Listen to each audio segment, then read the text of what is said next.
Hans, welcome back to Constitutional Chats. We look forward to hearing your thoughts today on today's topic, the Third Amendment, and then we'll turn it over to our panel for questions. Well, thanks for having me back. I appreciate it, and we'll see just how interesting this topic may be to folks. The Third Amendment is one of the amendments you never hear about, right? We have debates all the time, and there have been some pretty vigorous fights about other parts of the Bill of Rights, the First Amendment, the Second Amendment, the Fifth Amendment. But the Third Amendment is one you don't hear a lot about. Now, some people may think that means it's not important. I actually think it's kind of the opposite. It shows that I think the Third Amendment was so clear, so unambiguous, and it has been completely successful in what it wanted to achieve. To remind folks, what does the Third Amendment say? It says, "No soldier shall in time of peace be quartered in any house without the consent of the owner, nor in time of war, but in a manner prescribed by law." Now, what led to this, a lot of people probably know from their American history, is that when the British Crown controlled the colonies, and in particular, after people started rebelling against the many things that the Crown was doing, including the Tax Act, the British decided that one of the ways they would lessen the cost of the British troops in the colonies, and frankly, to punish the Americans, was to start what they called quartering British troops in American homes and inns. In particular, after Sam Adams threw his big Tea Party in Boston, this is in December of 1773, part of the punishment, the acts to punish Boston that were passed by Parliament was called the Quartering Act. And that gave British troops the right, as I said, to be quartered in people's homes, in inns, for basically a pittance, not the actual cost to the homeowners or the innkeepers to house and feed these soldiers. The Third Amendment was intended to prevent that from happening. Actually, kind of an interesting incident of history is the Quartering Act passed by Parliament was passed to punish Boston along with other acts. A lot of people don't realize that in Delaware, they actually had an even bigger Tea Party not long after the party in Boston, in which they threw almost twice as many cases of tea into the harbor, but nobody's ever heard of that. Some have said it's because they didn't have Sam Adams to publicize what the Bostonians had done. This was such an important issue to the Americans that when the Constitution was actually written and it came to ratification, the anti-federalists who were against ratifying the Constitution actually used the fact that there was no prohibition in the Constitution against forcing troops on American homeowners, that there was nothing to prevent that. They used it as an argument against ratification. What I think people need to understand is that the Third Amendment was part of the framers wanting to build a structure to protect the American people from a professional standing army. They had suffered so much from the British Army, its occupation of the colonies, the way it was used as a police force, that they put various provisions in to the Constitution to prevent that. The Third Amendment probably being the most obvious. But look, even the Second Amendment was intended to stop that. The Second Amendment, as you know, is usually defended as a provision intended to allow Americans to both hunt and to defend themselves from criminals. But I actually think it also should be looked at the way Judge Alex Kozinski, who used to be on the Ninth Circuit Court of Appeals, talked about it in a case some years ago. This was before the Supreme Court looked at the Second when he said that the Second Amendment is a doomsday provision. It's a provision that's intended, if all else has failed, if the rule of law is no longer being followed, to give Americans a way to protect themselves from a tyrannical government and a army that is being used by the federal government for internal policing. By the way, that's one of the reasons, as you all know, we passed in, I think, 1878, the Posse Comitatus Act. That's the law that prevents American military forces from being used inside the U.S. For police forces. The Third Amendment's been so successful that in the entire history of the U.S. military forces,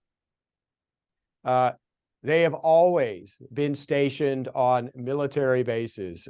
There's never been any effort of any kind to force them into the homes of Americans or to force them on innkeepers or hotel owners or anything like that. So in many ways, it's been very successful.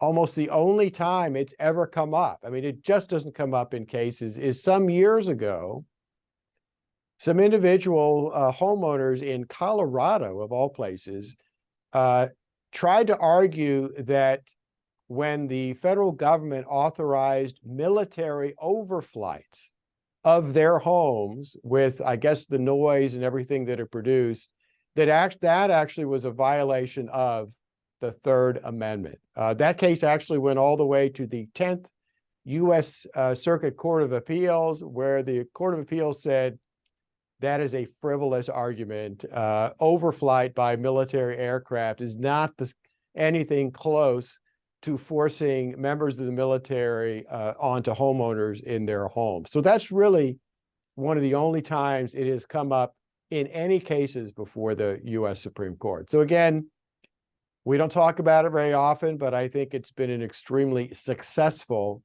amendment in the Bill of Rights. So with that, I'd be happy to answer any questions.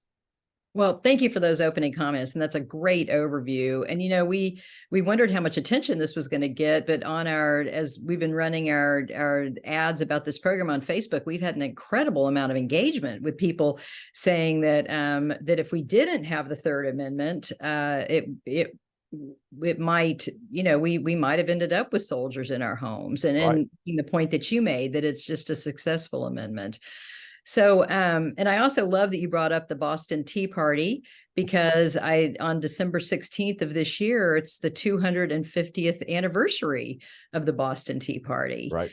And so there's going to be some big celebrations there. Tova, if you're still in Boston, you may have gone home by that time from finals, but I know the city of Boston's planning quite a few activities with that to mark the 250th.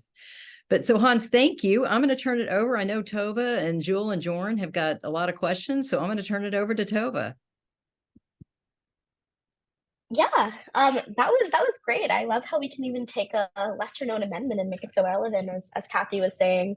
So I was curious, you were talking about how the Third Amendment is considered successful because we don't talk about it, which I think is a very cool framing. But why do you think the Third Amendment was able to have so much success when a lot of the other amendments are still very hotly debated? Well, I think because, look, it's a very short amendment and it is absolutely clear. But I also think it says a lot about the fear that Americans have about a too powerful central government too. That is actually a very consistent part of American culture. It's actually, I think, makes us quite a bit different from other countries. And I say that actually having just come back from a trip to Europe. And I think there hasn't been a lot of controversy over it because Americans from the very first, for a long time, they were very suspicious of a professional standing army.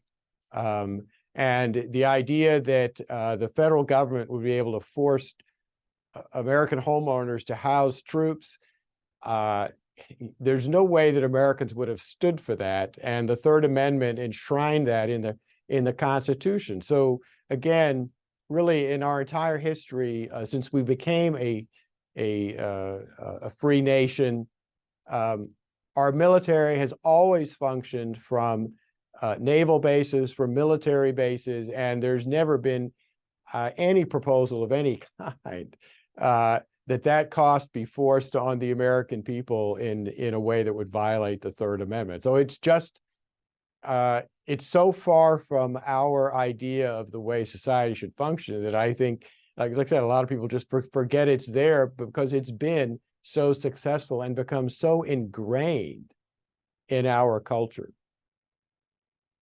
I feel like that's often how you know something is working if you don't Yeah, notice it. We tend to right. notice the things that the squeaky wheels.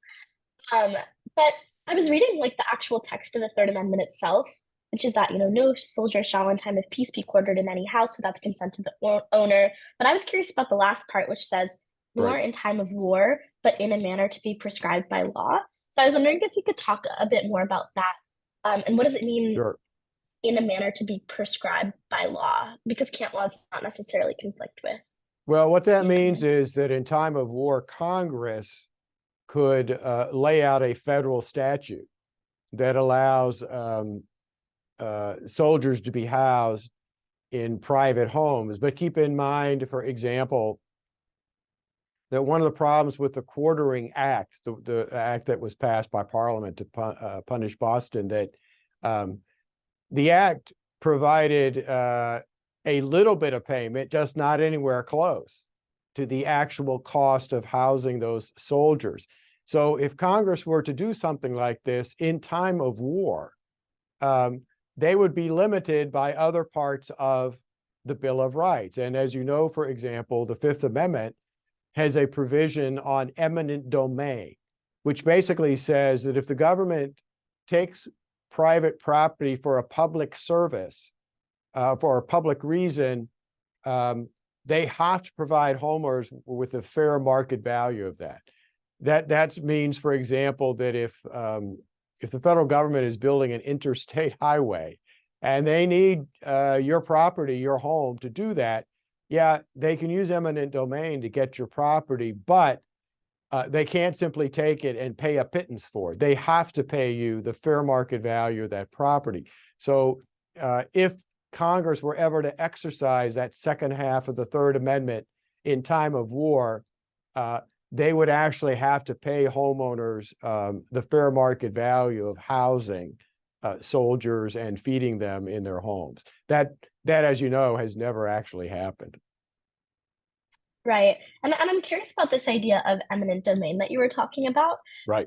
Because, it's interesting to me that you can, like you can't have soldiers in someone's house, which everyone agrees on. You can't force someone to do that. But, you can take someone's property if you just like pair that, pay them like a fair market price, even if the person like doesn't want to give it up, if it's in the interest of, public good. So I'm curious about that kind of difference in attitude.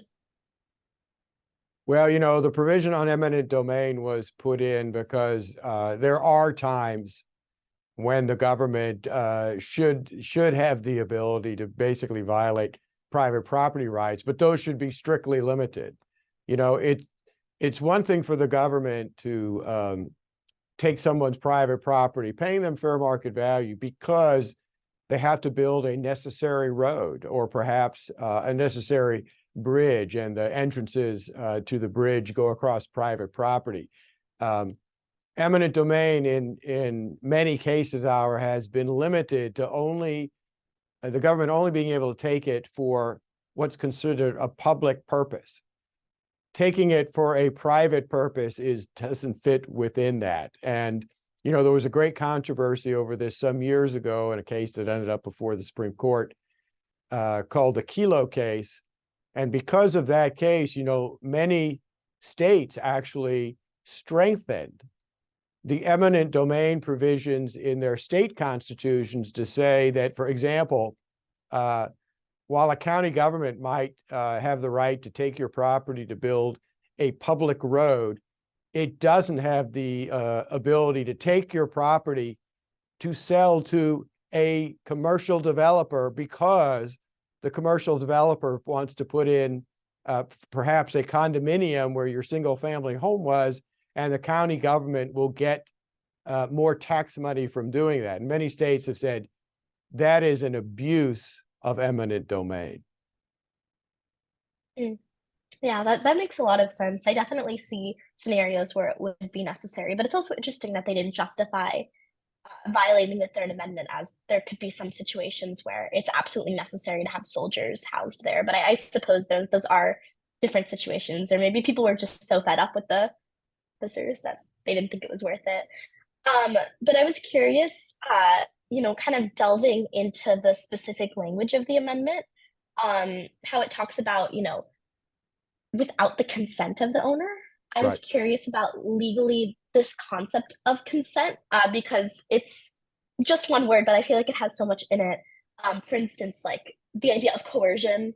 Like, what if, the British soldiers pointing a gun at you and saying, "All right, let me stay at your house." And you say, "Okay, you can stay at my house," but is that consent? Or, um, et cetera, et cetera, or, threatening retaliation.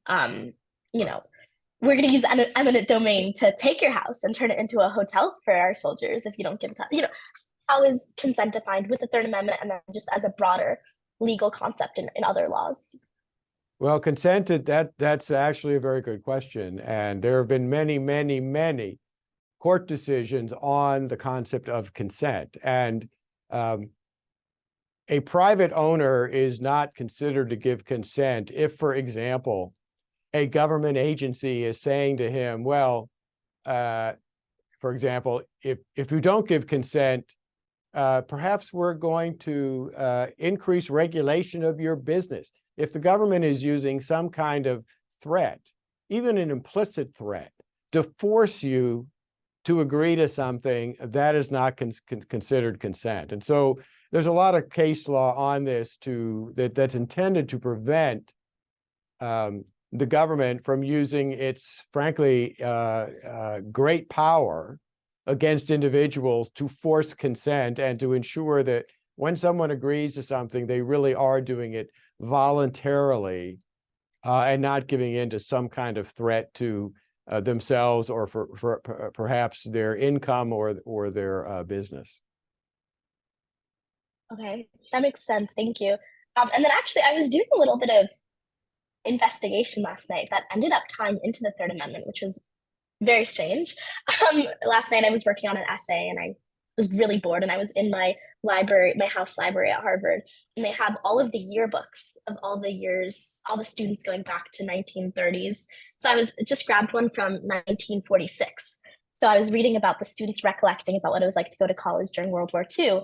One thing that was interesting that connected a lot is that the university was actually turned over to soldiers, like US soldiers actually moved into the dorm. So it was very fun to read about how the dorm I live in now, the common room I still used to study at one point, seeing pictures of the soldiers who kind of commandeered the common room, and how the dining halls were turned into mess halls and all of that. That was a very unexpected thing that tied in. But I was curious about your take on this idea of soldiers living at universities or other institutions, how that connects to the Third Amendment. Right. And Harvard is a private institution, but I'd be curious to see how this applies to publicly funded institutions, like public universities, or other publicly run institutions. Could those be turned into Well, places for soldiers? right.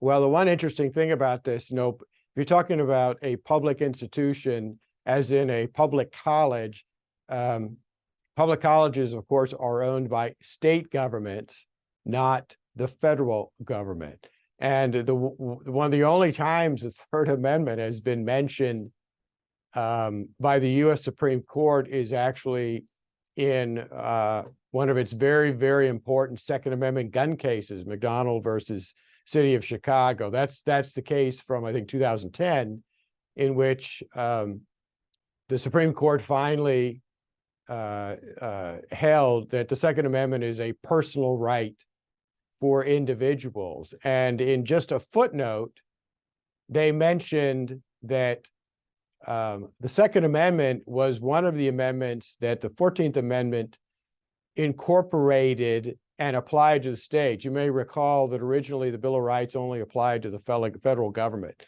but in court decisions, U.S. Supreme Court decisions, they ruled that the 14th Amendment, which was one of the Reconstruction amendments passed after the American Civil War, had incorporated certain parts of the Bill of Rights, and therefore they now applied to the states. And in an interesting footnote in that gun case, the Supreme Court said that the Third Amendment was not one of the parts of the Bill of Rights that had been incorporated into the 14th Amendment and therefore applied to the states. So what that means is that if your state government were to suddenly say to you, oh, guess what? You have to house these members of the National Guard in your home. You couldn't use the Third Amendment to file a lawsuit and say to the state government, you don't have a right to do that. You would have to rely on state law, and hopefully the state constitution would have a provision preventing that. But you wouldn't be able to use the Third Amendment against your state government, only the federal government. That's really interesting. See, Yeah. that's maybe a hole in the Third Amendment, since it hasn't been incorporated. But I guess it hasn't had to have been, since, as we've said, there Right. haven't been many cases against it. That's really interesting. And then as you were talking, I was thinking back to what you were saying about the idea of consent. And I was curious about that applied to like an institution. So let's say it's not just a private individual, but like a corporation, or like a house owned by a corporation, or a university owned by, who even knows what it's owned by, but maybe governed by a board of overseers or something. If the majority of people who own a house or an organization consent to something, is that considered consent on behalf of the organization? Does it have to be unanimous?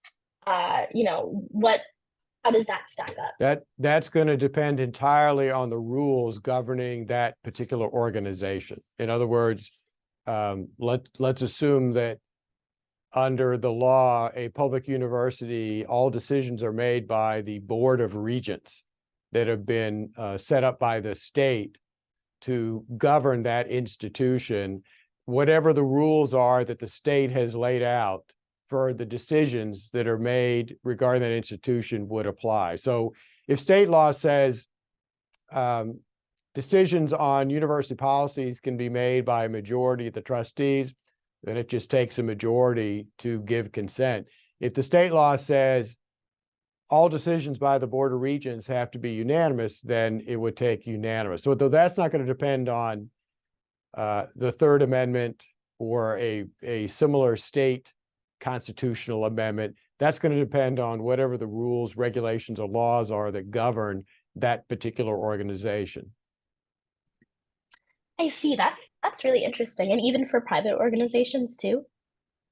Yeah, because private organizations, for example, if you're a private, let's say you're a nonprofit organization like, the League of Women Voters or the NAACP or somebody like that who owns property, you're going to be governed by your bylaws. Whatever the bylaws are that set up who's got control over that organization, whatever those rules are going to govern how you would give consent to a building that you own, that the organization owns, being used.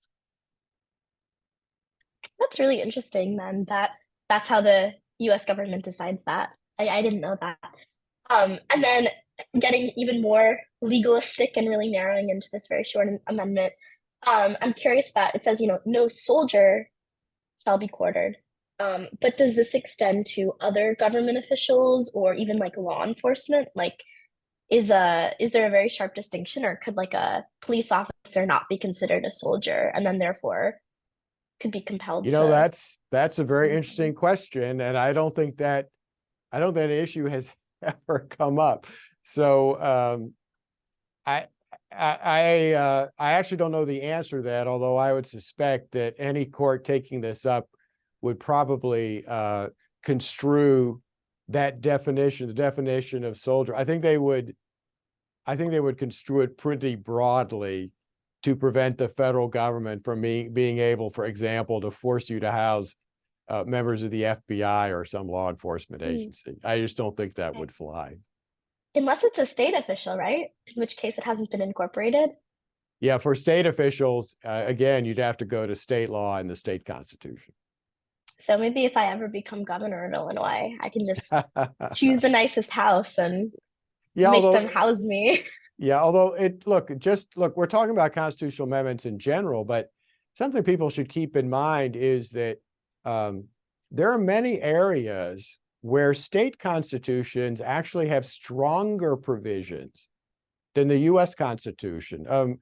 Look, the First Amendment, as you know, is a very strong provision in the U.S. Constitution, but some states have even stronger First Amendment protections than the federal government has. So again, when you're talking about state law protections, really, it's all going to depend on what state you're in and what your state constitution says.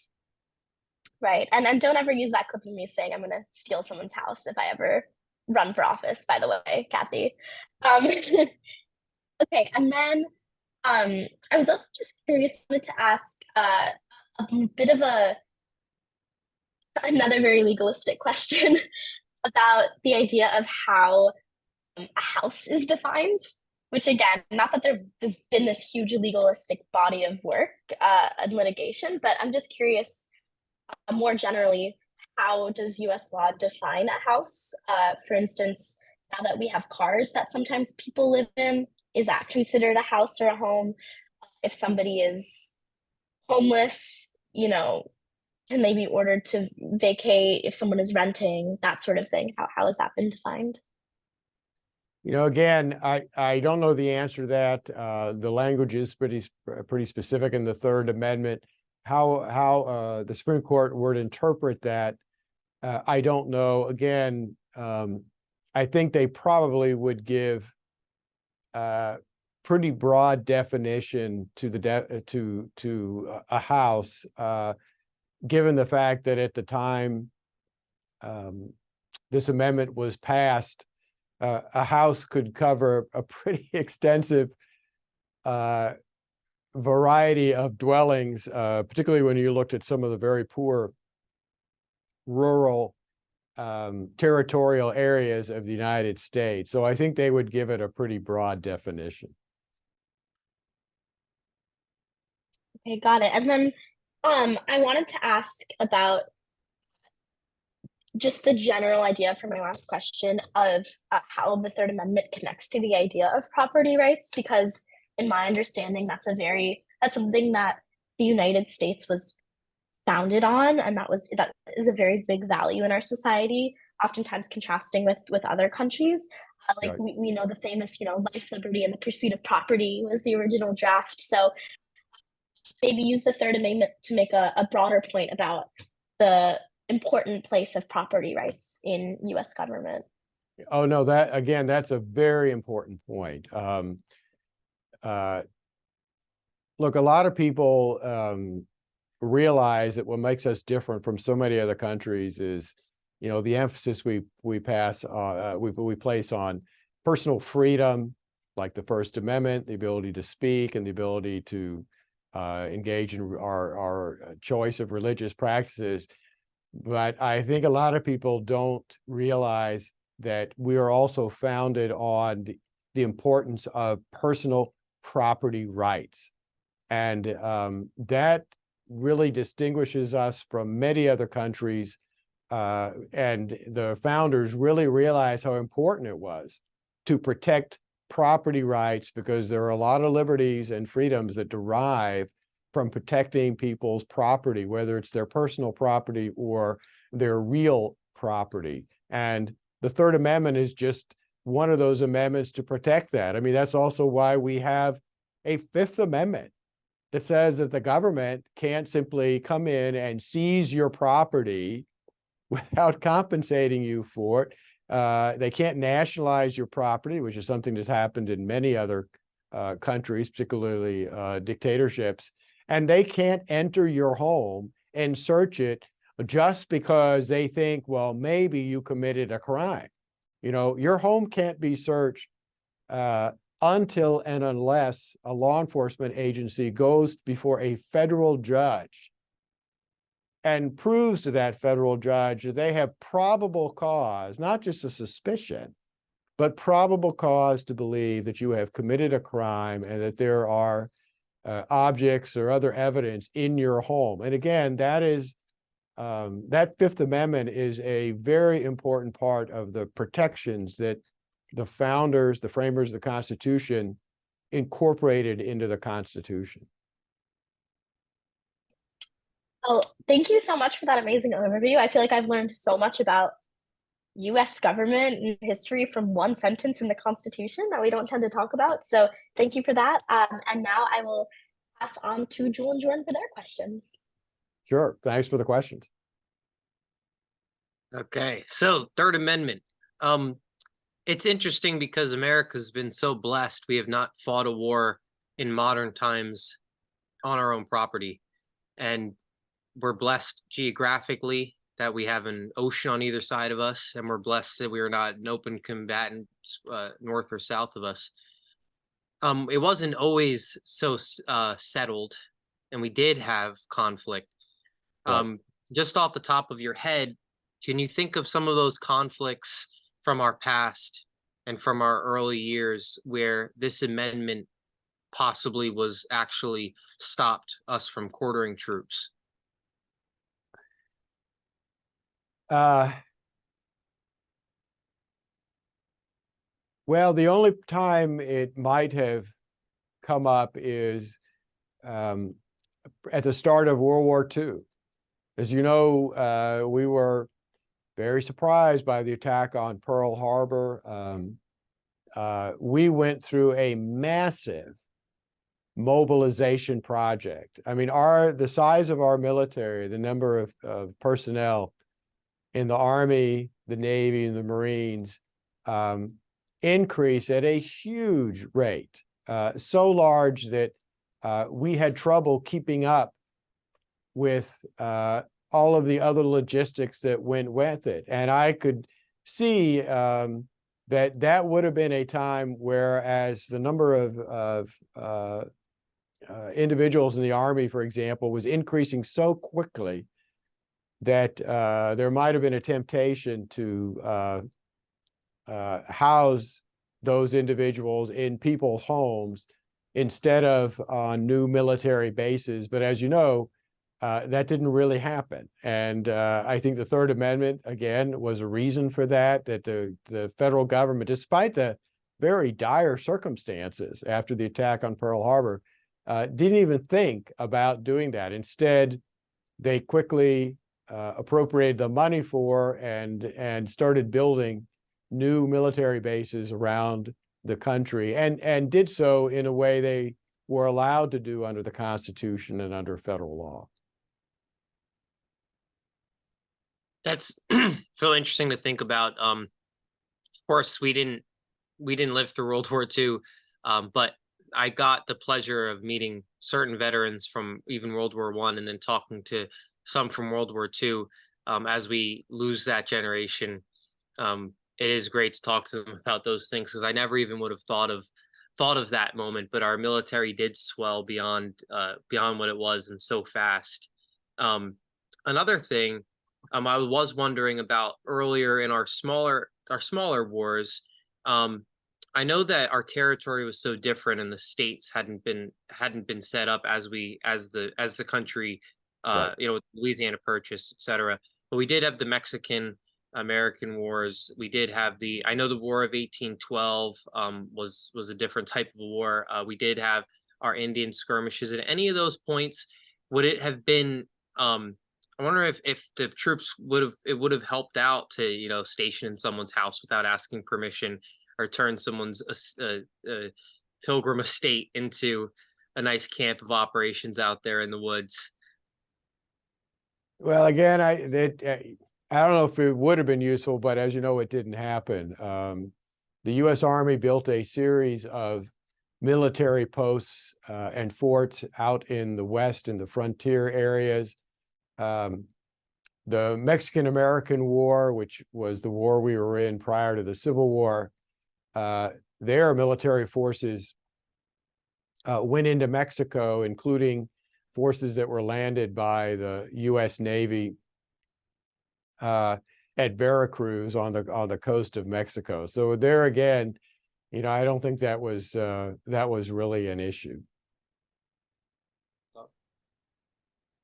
One more thing also is just for everyone listeners that I mentioned already at the beginning of this before Jordan asked his questions.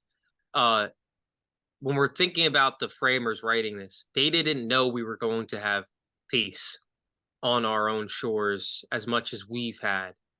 Most countries from the time of antiquity, from as they studied history, did fight wars on their borders, and they might have had use of quartering troops on their borders in people's houses, and it would have been seen as not necessarily immoral implicitly for troops who are working in defense to be in people's houses. So it is a really interesting to understand that our framers, as you said earlier about the property rights that our country is built on, it's a pretty big deal to understanding how they thought and understanding that wouldn't have been universal at another republic being founded at our time whatsoever. Property rights in the Third Amendment, you believe, I know you said it before, but just quickly as I close out. So you believe that this Third Amendment is centered around the framers protecting the property rights of the individual, and that's the primary point of the Third Amendment?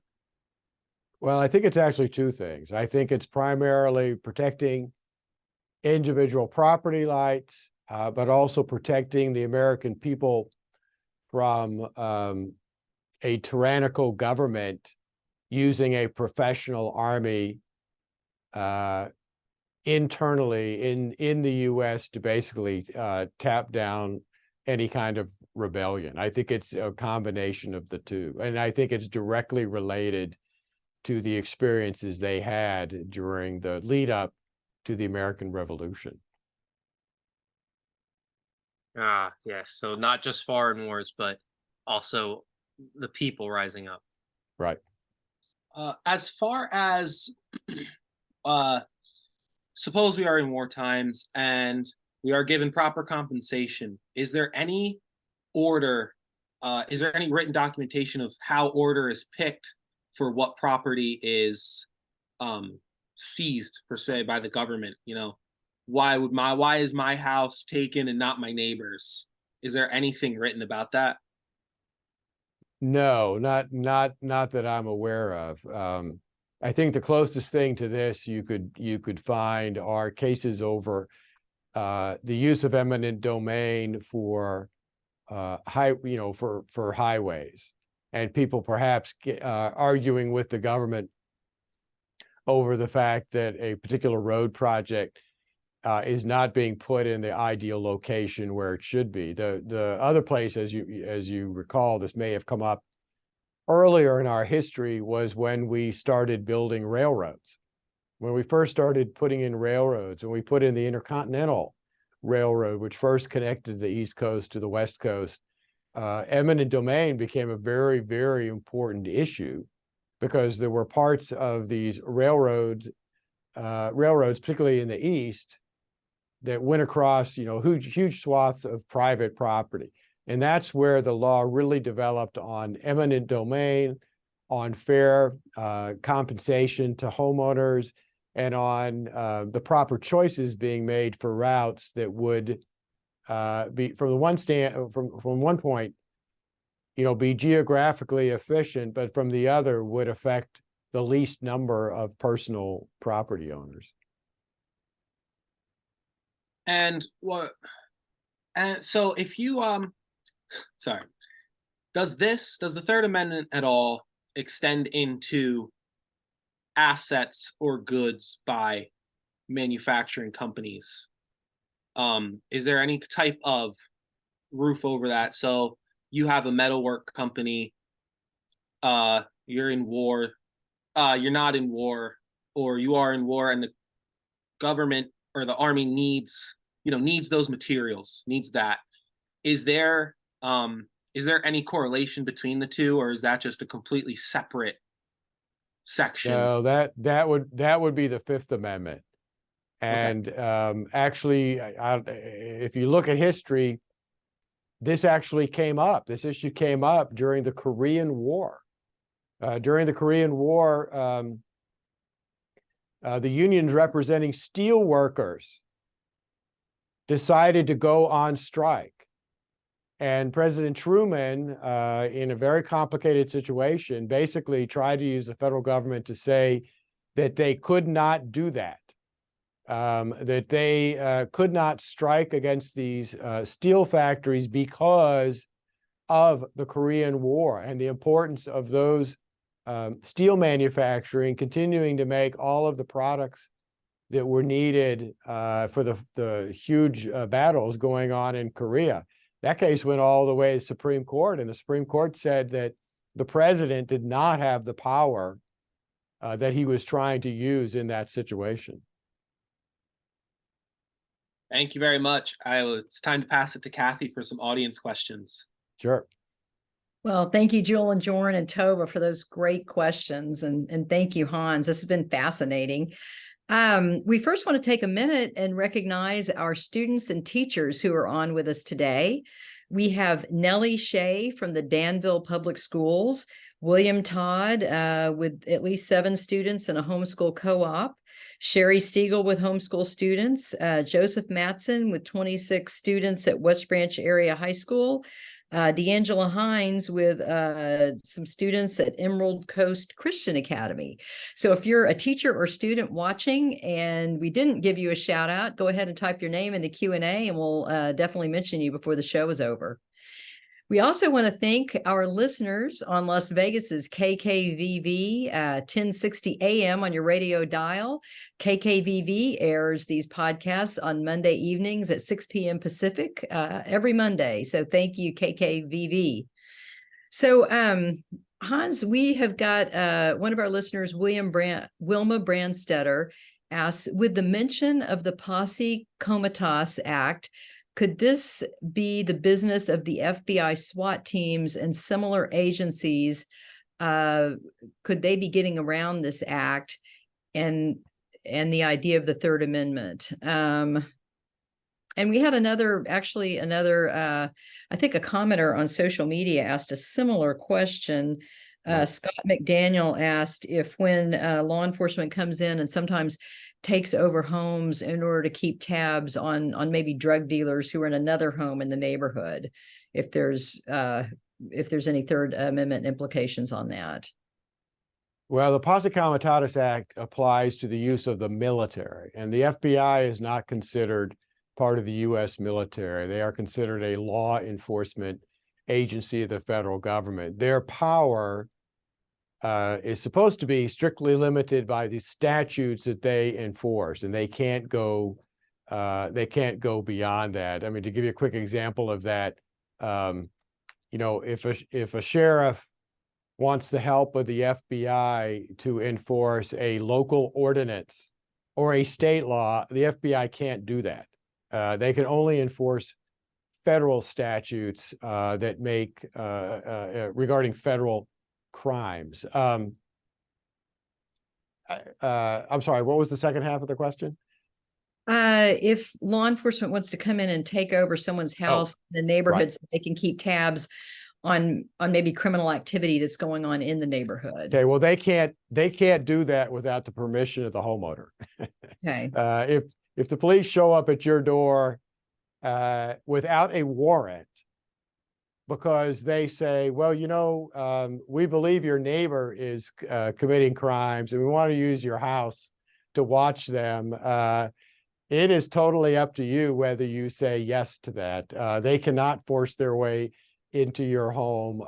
It doesn't matter whether they are a state law enforcement officer or a federal law enforcement officer. The FBI can't do that either. There's no law that allows them to do that, and doing that would in fact violate the Bill of Rights for any federal officers to do that. Okay.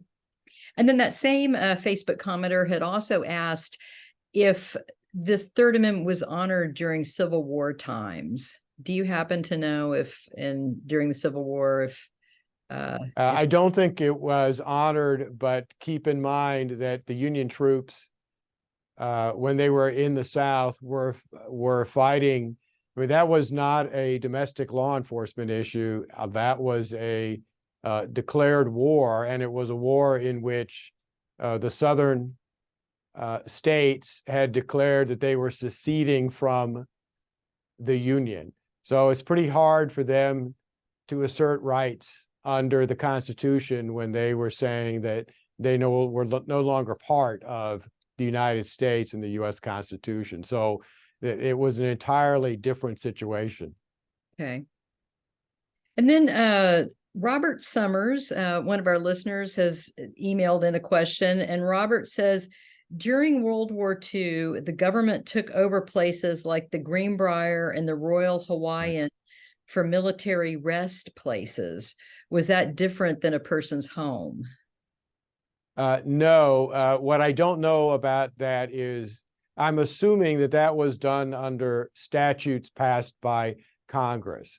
Okay. I don't know whether the owners of the Greenbrier agreed to that. I don't know what the compensation was that they were paid, but I have no doubt that that was done within the exception of the Third Amendment that says that this can only be done in times of war under, prescribed legislation. So I have no doubt that Congress passed statutes giving the federal government the right to do it. But the exact circumstances of that, I don't know. By the way, I've been to the Greenbrier, and it's a very interesting hotel, particularly because of the fact that, as you all probably know, the Greenbrier is also where, during the Cold War, with the cooperation of the hotel, the federal government secretly built a huge underground structure that was intended to house members of Congress, the Supreme Court, and the White House if the Soviet Union ever launched a nuclear attack against the United States. Very true. And you probably saw that when you were there. I've seen Right. it. It's pretty incredible. They have a whole chamber set up where the Congress can meet, That's right. and bunk rooms and all kinds of things. It's really interesting. I think for so long too, it was a really closely held secret, and just maybe in the past 20 or 30 years, it's been more public, and they've started tours of it. Right. So Jill Marie Smith asks, can you think of an example where other countries could have benefited from a Third Amendment? Have we seen troops housed routinely in other countries that don't have the Third Amendment? Oh, I think you see it all the time in dictatorships and third world countries. I think this happens consistently. But look, even if they had a provision like that in their constitution, it would be meaningless because the government wouldn't comply with it. I don't know about the German rules on this. I don't think that has happened since the end of the World War II and the new German government was formed. But I don't know if that's a constitutional provision or whether some other part of the law that prevents that from happening in today's Germany, for example. Mm-hmm. Okay. And then Jill also asks, at the time that they were debating the Bill of Rights, do you know, were there any pro-con arguments, or was that one amendment that was pretty much unanimously agreed on?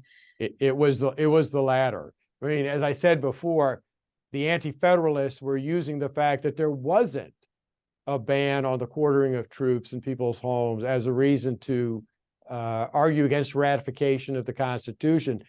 But once the Bill of Rights was written, this was one of the amendments that there was no arguments over. Everyone agreed that this should be in there.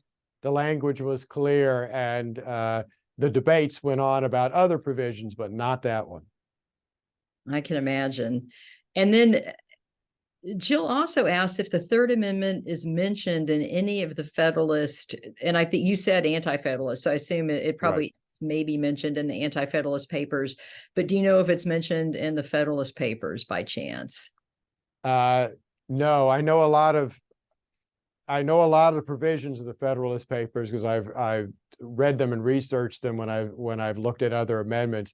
I don't recall a mention of the Third Amendment, but believe me, that doesn't mean it's not in there, because the one thing I don't have is an encyclopedic knowledge of the Federalist Papers. Yeah, I mean, we've done a whole 90-day study with Constituting America on the Federalist Papers as well. And I'm like you, I don't recall it, but that doesn't mean that it's not there. Right. And then finally, Dr. Braverman asks, is cyber invasion of phone and or home involved in these laws by legal extension? I'm sorry, the sound, Kathy, sound is cut out a little bit on you. Is cyber invasion of phone and or home involved in these laws by legal extension? I don't think the Third Amendment would apply to that, but I think potentially, if the government is doing it, then you run into problems with the Fifth Amendment, and there are federal laws already passed to provide against those kind of computer crimes. Okay. Well, great. Well, we want to thank you so much for being with us today. We all learned so much.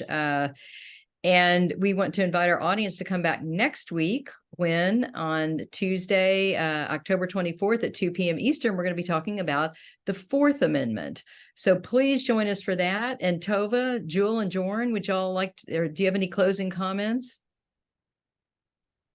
Thank you so much for being on, and to everyone who's watching, and feel free to join us next week and tell your friends and family. We love to have people on. And I just want to jump in real fast too, Hans, and say just how much we appreciate the Heritage Foundation. And we just encourage all of our listeners to please follow the Heritage Foundation on social media, go on their website. Y'all have some amazing resources. I love your constitutional resources that you have. It's very interactive. You can click on any part of the Constitution and read all kinds of really insightful essays and explanations of what various parts of the Constitution means. And we thank you and the Heritage Foundation for all the great work that you do. Well, thanks for that. And yeah, our Heritage Guide to the Constitution is online. And in fact, our legal center where I work is in the midst of preparing the 3rd edition of the Heritage Guide to the Constitution, which will have updates to all of the more recent Supreme Court decisions that have interpreted parts of the Constitution. And do you know when that's going to be available by chance? It's probably going to be sometime next year. We are still in the midst of collecting the essays from the many constitutional scholars that we use in editing it. Well, great. We'll look forward to that. And Jewel and Jorn, any closing comments? That was just a really good show to understand how our framers thought about the law and what was going on at the time, property rights, and our Constitution as a whole. Even though it's a short one that we haven't seen a lot of litigation on, it's really good for educating us. Yeah, and I just want to thank you for being on and sharing with us everything you know. Sure thing. Yeah, thank you so much. Well, we will see y'all next week. Thank you. Bye-bye.